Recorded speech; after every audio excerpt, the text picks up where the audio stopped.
සත්තුන්ට වහ දාලා දෙනවා පොයිසන්. නැත්තම් ළමයි උඩ තට්ටුවේ ඉඳලා පල්ලෙහා තට්ටුවට සතාව තල්ලු කරලා මරනවා. ගොඩක් ගෙවල් වලත් කරන්නේ ඒකයි ළමයි සාමාන්‍යයෙන් බල්ලෝ එහෙම හදන්න ගන්නවා අනේ චූටියා කියලා.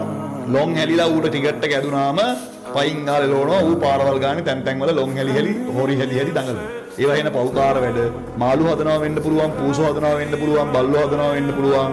හදන්න බැරි නම් ගේන්න එපා. රටල ලෝකෙට පේන්න අපි හදන්නේ අම්මට සිරි ගෝල්ඩන් රිට්‍රීවර්, මගේ බල්ලා ෂිට්සු හදන්න පුළුවන් නම් ගන්න. ළමෙක් වගේ ඌව බලා ගන්න උන්ට විටමින් ටික දෙන්න ඕනේ, කැම ටික දෙන්න ඕනේ. ලේසි නෑ. එහෙම හදන්න බැර නම් ගන්න එපා. බොරුවට සමාජෙට පේන්න කරේ තියන් ඉන්ස්ටාග්‍රෑම් එකේ ෆොටෝ දාන්න. බොරුවට ගන්න එපා. හදන්න පුළුවන් නම් බල්බල් එක්ක අරන් හරියට හදන්න. මොකද ඌ අපා දුක් විඳලා තමයි මැරෙන්නේ. ඒකට හේතුව වයසට යද්දිත් අම්මයි තාත්තයි එහෙම මුලින් තිබ්බ ඒ ලස්සන නෑ ඔක්කොම නිකන් කඩා වැටලා සීන් එක චොර වුණාම අතෑරලා දාන්න. ඒකට ඌ අසරණ වෙනවා.